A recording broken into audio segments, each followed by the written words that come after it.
Chapter 2. The Pool of Tears. "Curiouser and curiouser!" cried Alice. She was so much surprised that for the moment she quite forgot how to speak good English. "Now I'm opening out like the largest telescope that ever was. Goodbye, feet." For when she looked down at her feet, they seemed to be almost out of sight. They were getting so far off. "Oh, my poor little feet. I wonder who will put on your shoes and stockings for you now, dears. I'm sure I shan't be able. I shall be a great deal too far off to trouble myself about you. You must manage the best way you can. But I must be kind to them," thought Alice. "Or perhaps they won't walk the way I want to go. Let me see. I'll give them a new pair of boots every Christmas." And she went on planning to herself how she would manage it. "They must go by the carrier," she thought. "And how funny it'll seem, sending presents to one's own feet. And how odd the directions will look. Alice's right foot esquired a hearthrug near the fender, with Alice's love. Oh dear, what nonsense I'm talking." Just then her head struck against the roof of the hall. In fact, she was now more than 9 feet high, and she at once took up the little golden key and hurried off to the garden door. Poor Alice. It was as much as she could do, lying down on one side, to look through into the garden with one eye, but to get through was more hopeless than ever. She sat down and began to cry again. "You ought to be ashamed of yourself," said Alice. "A great girl like you," she might well say this, "to go on crying in this way. Stop this moment, I tell you." But she went on all the same, shedding gallons of tears until there was a large pool all round her, about 4 inches deep and reaching half down the hall. After a time she heard a little pattering of feet in the distance, and she hastily dried her eyes to see what was coming. It was the White Rabbit returning, splendidly dressed, with a pair of white kid gloves in one hand and a large fan in the other. He came trotting along in a great hurry, muttering to himself as he came, "Oh, the Duchess, the Duchess! Oh, won't she be savage if I've kept her waiting?" Alice felt so desperate that she was ready to ask help of anyone. So, when the rabbit came near her, she began in a low, timid voice, "If you please, sir." The rabbit started violently, dropped the white kid gloves and the fan, and scurried away into the darkness as hard as he could go. Alice took up the fan and gloves, and as the hall was very hot, she kept fanning herself all the time she went on, talking.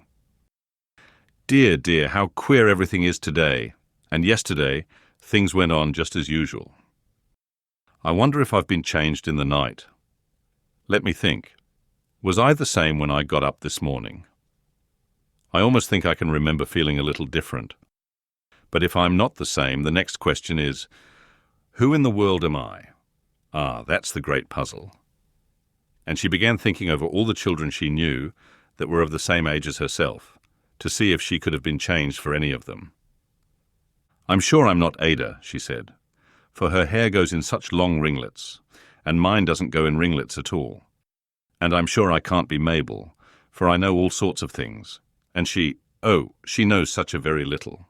Besides, she's she, and I'm I, and, oh dear, how puzzling it all is. I'll try if I know all the things I used to know. Let me see. 4 times 5 is 12, and 4 times 6 is 13, and 4 times 7 is... Oh dear, I shall never get to 20 at that rate. However, the multiplication table doesn't signify. Let's try geography. London is the capital of Paris, and Paris is the capital of Rome, and Rome... No, that's all wrong. I'm certain. I must have been changed for Mabel. I'll try and say, how doth the little... And she crossed her hands on her lap, as if she were saying lessons, and began to repeat it.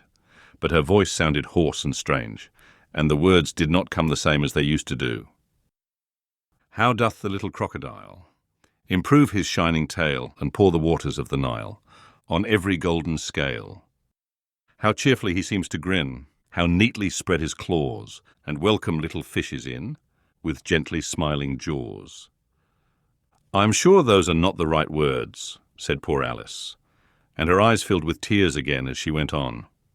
"I must be Mabel after all, and I shall have to go and live in that poky little house, and have next to no toys to play with, and oh, ever so many lessons to learn. No, I've made up my mind about it. If I'm Mabel, I'll stay down here. It'll be no use their putting their heads down and saying, Come up again, dear. I shall only look up and say, who am I then? Tell me that first, and then if I like being that person, I'll come up. If not, I'll stay down here till I'm somebody else. But oh dear, cried Alice, with a sudden burst of tears, I do wish they would put their heads down. I'm so very tired of being all alone here. As she said this, she looked down at her hands and was surprised to see that she had put on one of the rabbit's little white kid gloves while she was talking. How can I have done that? She thought. I must be growing small again. She got up and went to the table to measure herself by it, and found that, as nearly as she could guess, she was now about 2 feet high and was going on shrinking rapidly. She soon found out that the cause of this was the fan she was holding, and she dropped it hastily, just in time to avoid shrinking away altogether. That was a narrow escape, said Alice, a good deal frightened at the sudden change, but very glad to find herself still in existence. And now for the garden. And she ran with all speed back to the little door, but alas, the little door was shut again, and the little golden key was lying on the glass table as before. And things are worse than ever, thought the poor child, for I never was so small as this before, never. And I declare it's too bad that it is. As she said these words, her foot slipped, and in another moment, splash! She was up to her chin in salt water. Her first idea was that she had somehow fallen into the sea. And in that case I can go back by railway, she said to herself. Alice had been to the seaside once in her life, and had come to the general conclusion that wherever you go to on the English coast, you find a number of bathing machines in the sea, some children digging in the sand with wooden spades, then a row of lodging houses, and behind them a railway station. However, she soon made out that she was in the pool of tears which she had wept when she was 9 feet high. I wish I hadn't cried so much, said Alice, as she swam about, trying to find her way out. I shall be punished for it now, I suppose, by being drowned in my own tears. That will be a queer thing, to be sure. However, everything is queer today. Just then she heard something splashing about in the pool a little way off, and she swam nearer to make out what it was. At first she thought it must be a walrus or hippopotamus, but then she remembered how small she was now, and she soon made out that it was only a mouse that had slipped in like herself. Would it be of any use now, thought Alice, to speak to this mouse? Everything is so out of the way down here that I should think very likely it can talk. At any rate, there's no harm in trying. So she began, "Oh, mouse, do you know the way out of this pool? I am very tired of swimming about here, oh mouse." Alice thought this must be the right way of speaking to a mouse. She had never done such a thing before, but she remembered having seen in her brother's Latin grammar, a mouse, of a mouse, to a mouse, oh mouse. The mouse looked at her rather inquisitively, and seemed to her to wink with one of its little eyes. But it said nothing. Perhaps it doesn't understand English, thought Alice. I dare say it's a French mouse come over with William the Conqueror. For, with all her knowledge of history, Alice had no very clear notion how long ago anything had happened. So she began again. "Où est ma chatte?" which was the first sentence in her French lesson book. The mouse gave a sudden leap out of the water and seemed to quiver all over with fright. "Oh, I beg your pardon," cried Alice hastily, afraid that she had hurt the poor animal's feelings. "I quite forgot you didn't like cats." "Not like cats," cried the mouse in a shrill, passionate voice. "Would you like cats if you were me?" "Well, perhaps not," said Alice in a soothing tone. "Don't be angry about it. And yet I wish I could show you our cat Dinah. I think you'd take a fancy to cats if you could only see her. She is such a dear quiet thing," Alice went on, half to herself, as she swam lazily about in the pool. "And she sits purring so nicely by the fire, licking her paws and washing her face. And she is such a nice soft thing to nurse. And she's such a capital one for catching mice." "Oh, I beg your pardon," cried Alice again, for this time the mouse was bristling all over, and she felt certain it must be really offended. "We won't talk about her any more if you'd rather not." "We indeed," cried the mouse, who was trembling down to the end of his tail. "As if I would talk on such a subject. Our family always hated cats. Nasty, low, vulgar things. Don't let me hear the name again." "I won't indeed," said Alice, in a great hurry to change the subject of conversation. Are you fond of dogs?" The mouse did not answer, so Alice went on eagerly. "There is such a nice little dog near our house I should like to show you.